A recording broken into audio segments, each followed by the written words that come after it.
Praise the Lord. ഇന്നത്തെ നമ്മുടെ ചിന്താവിഷയത്തിനായി എസ്രയുടെ പുസ്തകം 9 അധ്യായം 3 വാക്യം വായിക്കാം.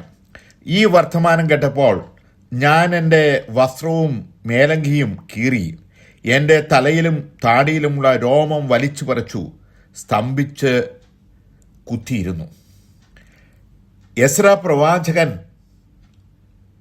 പ്രവാസത്തിൽ നിന്ന് ഇസ്രായേൽ ജനത്തെ പ്രവാസത്തിൽ നിന്ന് മടങ്ങി വരുത്തിയ, ബാബിലോൺ പ്രവാസത്തിൽ നിന്ന് മടങ്ങി വന്ന ഇസ്രായേൽ ജനത്തിന്റെ അധാർമികമായ വൈവാഹിക ബന്ധത്തിൽ മനനൊന്ത് കരഞ്ഞു പ്രാർത്ഥിക്കുന്ന ഒരു പ്രവാചകനെയാണ് നമ്മൾ അവിടെ കാണുന്നത്.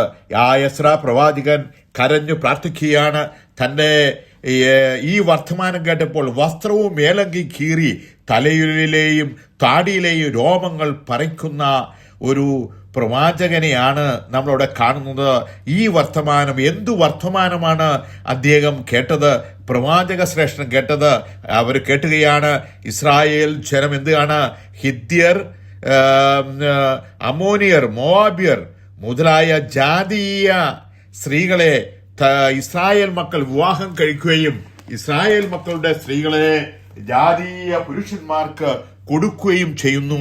അങ്ങനെ അവർ ഇടകലർന്നി ജീവിക്കുന്നു എന്ന് കേട്ടപ്പോൾ എസ്ര പ്രവാചകൻ തന്റെ വസ്ത്രം കീറുകയാണ്. ദുഃഖത്തോടെ ഹല്ലേലൂയ, ആഴത്തിലുള്ള വേദനയും ഞെട്ടലുമായി ഹല്ലേലൂയ ആ ഹൃദയഭേദകമായ ആ സംഭവം ദൈവത്തിന്റെ സന്നിധിയിൽ വെച്ച് പ്രാർത്ഥിക്കുന്ന ആ വലിയ പ്രവാചകനെയാണ് നാം കാണുന്നത്. പാപത്തെ ചെറിയ കാര്യമായി കാണാതെ ദൈവത്തോടുള്ള നമ്മുടെ ബന്ധത്തെ കുറിച്ച് കാണുന്ന ആ പ്രവാചക ശ്രേഷ്ഠനെയാണ് നാം അവിടെ കാണുന്നത്.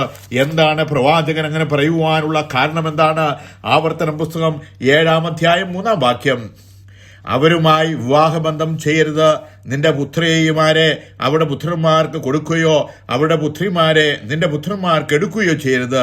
അന്യദേവങ്ങളെ സേവിപ്പാതക്കവണ്ണം അവർ നിന്റെ പുത്രന്മാരെ എന്നോട് അകറ്റിക്കളയും. യഹോവയുടെ കോപം നിങ്ങൾക്ക് വിരോധമായി ജ്വലിച്ച് നിങ്ങളെ വേഗത്തിൽ നശിപ്പിക്കും. ഇതാണ് ആവർത്തന പുസ്തകം 7 അധ്യായം 3 വാക്യത്തിൽ യഹോവയായ ദൈവം പറയുകയാണ്, ജാതികൾക്ക് അവരുമായി വിവാഹബന്ധം ചെയ്യരുത്, നിന്റെ പുത്രന്മാരെ അവരുടെ പുത്രിമാർക്ക് കൊടുക്കുകയോ അവരുടെ പുത്രന്മാരെ നിന്റെ പുത്രിമാർക്ക് എടുക്കുകയോ ചെയ്യരുത്. അങ്ങനെ ചെയ്താൽ എന്താണ് കുഴപ്പം? അവര് നിങ്ങളുടെ മക്കളെ അന്യദേവനെ ആരാധിക്കുന്നതിലേക്ക് നിങ്ങളെ വഴിതിരിച്ചുവിടും എന്ന് ദൈവം പറയുകയാണ്. എന്താണ് അങ്ങനെ പറയുവാനുള്ള കാരണം?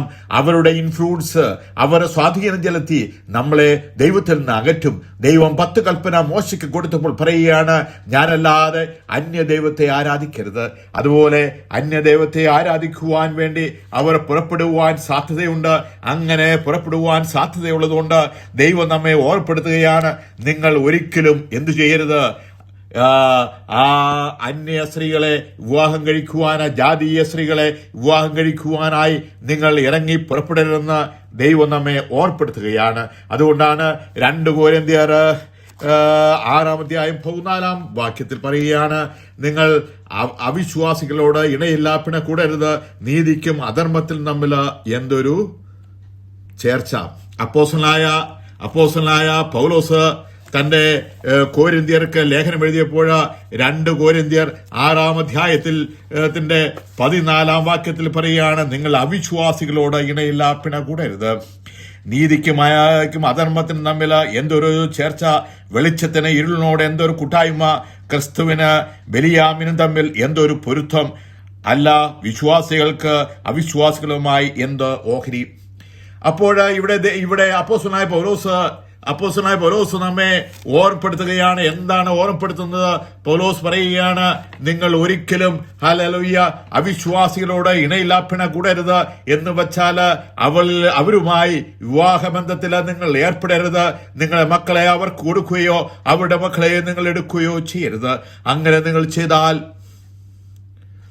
അവര് പ്രായാധിക്യത്തിൽ നമ്മുടെ മക്കളെ ദൈവത്തിൽ നിന്ന് അകറ്റിക്കൊണ്ടുപോകാൻ സാധ്യതയുണ്ട്. അങ്ങനെ ഉള്ളതുകൊണ്ട് നിങ്ങൾ അങ്ങനെ ചെയ്യരുത് എന്ന് ദൈവം നമുക്ക് കൽപ്പന തരികയാണ്. 1 കൊരിന്ത്യർ 7:39 അപ്പോസ്തലനായ പൗലോസ് വീണ്ടും പറയുകയാണ്, കർത്താവിൽ വിശ്വസിക്കുന്നവരുമായി മാത്രമേ ആകാവൂ. വിവാഹബന്ധം കഴിക്കുന്നത് കർത്താവിൽ വിശ്വസിക്കുന്നവർ മാത്രമായിട്ടേ ആകാവൂ. നമ്മൾ വിവാഹം കഴിക്കുന്നുവെങ്കിൽ കർത്താവിൽ വിശ്വസിക്കുന്നവർ മാത്രമായിട്ട് ചെയ്യാവൂ എന്ന് അപ്പോസ്തലനായ പൗലോസ് 1 കൊരിന്ത്യരിൽ നമ്മെ ഓർപ്പെടുത്തുകയാണ്. എന്താണ് അങ്ങനെ ഓർപ്പെടുത്തുവാൻ കാരണം? ഹല്ലേലൂയ. അപ്പോസ്തലനായ പഴയ നിയമത്തില് ദാവീദിന്റെ മകനായ സോളമൻ 700 ഭാര്യമാരും 300 വെപ്പാട്ടികളും അവന് ഉണ്ടായിരുന്നു. ആ ഇസ്രായേലിന്റെ 3ാമത്തെ രാജാവായ സോളമൻ അവന് ജാതീയ സ്ത്രീകളെ വിവാഹം കഴിച്ചു. ഫറോന്റെ മകളെ വരെ അവൻ വിവാഹം കഴിച്ചു. പക്ഷേ അവന്റെ പ്രായാധിക്യത്തില് അവൻ എന്തു ചെയ്തു? അവന്റെ പ്രായാധിക്യത്തിൽ ഈ സ്ത്രീകൾ, ഈ തന്റെ ഭാര്യമാര് അവനെ അന്യദേവനിലേക്ക് വശീകരിച്ചു കൊണ്ടുപോയി. അവൻ അന്യദേവനെ ആരാധിക്കുകയാണ് ചെയ്തത്. ദൈവമക്കളെ, ജീവിതത്തിൽ 2 പ്രാവശ്യം ദൈവം നേരിട്ട് പ്രത്യക്ഷപ്പെടുകയും ജ്ഞാനവും സമ്പത്തും അവന് കൊടുത്ത ആ അദൃശ്യനായ ദൈവത്തെ, തേജോമയനായ ദൈവത്തെ അവൻ ത്യജിച്ചു കളഞ്ഞ് അന്യദൈവത്തെ ആരാധിക്കുവാനായി പുറപ്പെട്ടുപോയ ഒരു സോളമനെ നമ്മളവിടെ കാണുകയാണ്. ദൈവമക്കളെ, നമ്മുടെ ജീവിതത്തിൽ ഹല്ലേലൂയ ഈ വിവാഹബന്ധത്തിൽ ജാതീയ സ്ത്രീകളുമായി വിവാഹബന്ധത്തിൽ ഏർപ്പെട്ടാൽ ഇന്നല്ലെങ്കിൽ നാളെ നമ്മൾ എന്തു ചെയ്യും? നമ്മൾ അവരുമായി പിരിയുവാൻ സാധ്യതയുണ്ട്. അതുകൊണ്ട് ദൈവം നമ്മെ ഓർപ്പെടുത്തുകയാണ്, നിങ്ങൾ അങ്ങനെ ചെയ്യരുത് എന്ന് ദൈവം നമ്മെ ഓർപ്പെടുത്തുകയാണ്. നമുക്ക് ഉൽപ്പത്തി പുസ്തകത്തിലേക്ക് വന്നാൽ ഉൽപ്പത്തി പുസ്തകം 24-ാം അധ്യായം 3-ാം വാക്യത്തിൽ ദൈവം നമ്മെ എന്താണ് ഓർപ്പെടുത്തുന്നത്? ഇബ്രാഹാം തന്റെ മകനായ ഇസാക്കിന് ഭാര്യമാരെ എടുക്കുന്ന സമയത്ത് എലേസറിനോട് പറയുകയാണ്, കനാന്യരുടെ കന്യകമാരിൽ നിന്ന് നീ എന്റെ മകന് ഭാര്യ എടുക്കാതെ എന്റെ ദേശത്തും എന്റെ ചാർച്ചക്കാരുടെ അടുക്കലും ചെന്ന് എന്റെ മകനായ ഇസാക്കിന് ഭാര്യ എടുക്കുമെന്ന് സ്വർഗത്തിലും ഭൂമിക്കും ദൈവമായ യഹോവയുടെ നാമത്തിൽ ഞാൻ നിന്നെക്കൊണ്ട് സത്യം ചെയ്യിക്കും. ഹല്ലേലൂയ. ഇവിടെ ഇബ്രാഹാം തന്റെ ദാസനായ എലേസറിനോട് പറയുകയാണ്, ഈ നമ്മുടെ ചുറ്റുമുള്ള കനാര്യരുണ്ടല്ലോ, അവരുടെ ഇടയിൽ സുന്ദരികളായ സ്ത്രീകളുണ്ട്, അവരുടെ ഇടയിൽ നമുക്ക് ഇസാക്കിന് പറ്റിയ സ്ത്രീകളുണ്ട്. പക്ഷേ നീ ഒരു കാര്യം ചെയ്യണം, അവരുടെ ജാതീയ സ്ത്രീകളാണ്. അതുകൊണ്ട് അവരിൽ നിന്ന് എന്റെ മകനായ ഇസാക്കിന് നീ ഭാര്യയെ എടുക്കരുത്. നീ എന്റെ കുലത്തിലേക്ക് പോകാതെ പോകണം. എന്റെ ദേശത്തും എന്റെ ചാർച്ചക്കാരുടെ അടുക്കിലേക്ക് ചെന്ന് എന്റെ മകന് ഭാര്യയെ എടുക്കണമെന്ന് പറയുകയാണ്. എന്താണ് അങ്ങനെ പറയുവാൻ കാരണം? അങ്ങനെ അന്യജാതിക്കാരെ വിവാഹം കഴിക്കുവാൻ നമുക്ക് വ്യവസ്ഥയില്ല, ദൈവം നമ്മോട് പറഞ്ഞിട്ടില്ല. അതുകൊണ്ടാണ് ഇബ്രാഹാം തന്റെ ദാസനായ എലേസറിനോട് പറയുന്നത്. ഇസാക്കിന് 2 മക്കളാണുള്ളത്, ഒന്ന് ഏശാവ്, ഒന്ന് യാക്കോബ്. ഏശാവോ അവൻ ജാതീയ സ്ത്രീകളെ വിവാഹം കഴിച്ചു. ജാതീയ സ്ത്രീകളെ വിവാഹം കഴിച്ചുകൊണ്ട് പാപം ചെയ്തുകൊണ്ട് ദൈവത്തിൽ നിന്ന് അവൻ അകന്നുപോയി. അതുകൊണ്ടാണ് നമ്മൾ പ്രാർത്ഥിക്കുമ്പോൾ, അല്ലെങ്കിൽ എബ്രഹാമിന്റെ ദൈവം, ഇസാക്കിന് ദൈവം, യാക്കോബിന് ദൈവം, ഏശാവിന് ദൈവമെന്ന് നമ്മൾ പറയേണ്ട സ്ഥാനത്ത് ഏശാവിനെ ദൈവം തള്ളിക്കളഞ്ഞു. കാരണം അവന് ദൈവത്തിന്റെ കൽപ്പന വിട്ട് അന്യജാതികളെ സ്ത്രീകളെ വിവാഹം കഴിച്ച് ദൈവത്തിൽ നിന്ന് അകന്നുപോയി എന്ന് നമ്മൾ അവിടെ കാണുകയാണ്. അതുകൊണ്ട് ഏശാവിന് 40 വയസ്സായപ്പോൾ അവന് ഹിത്യരായ ബേരുടെ മകളെ അവൻ വിവാഹം കഴിച്ചു. ഹല്ലേലൂയ. വീണ്ടും അത് അപ്പനും അമ്മയ്ക്കും അനിഷ്ടമായി എന്ന് തോന്നിയപ്പോൾ അവന് വീണ്ടും ഉൽപ്പത്തി 28:9 പറയാണ്, എബ്രാഹാമിന്റെ മകനായ ഇസ്മായിലിന്റെ മകളെയും അവൻ വിവാഹം കഴിച്ചതായിട്ട് നമ്മളവിടെ കാണുകയാണ്.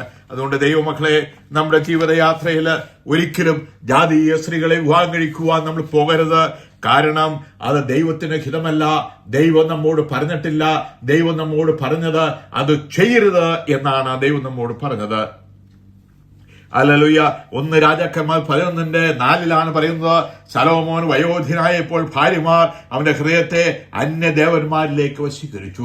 നമ്മൾ പ്രായമായുമ്പോൾ, നമ്മൾ ക്ഷീണിക്കുമ്പോൾ, നമ്മുടെ മനസ്സ് ക്ഷീണം ഭവിക്കുമ്പോൾ നമ്മളെ അന്യദേവനെങ്കിലേക്ക് വശീകരിക്കുവാൻ സാധ്യതയുണ്ട്.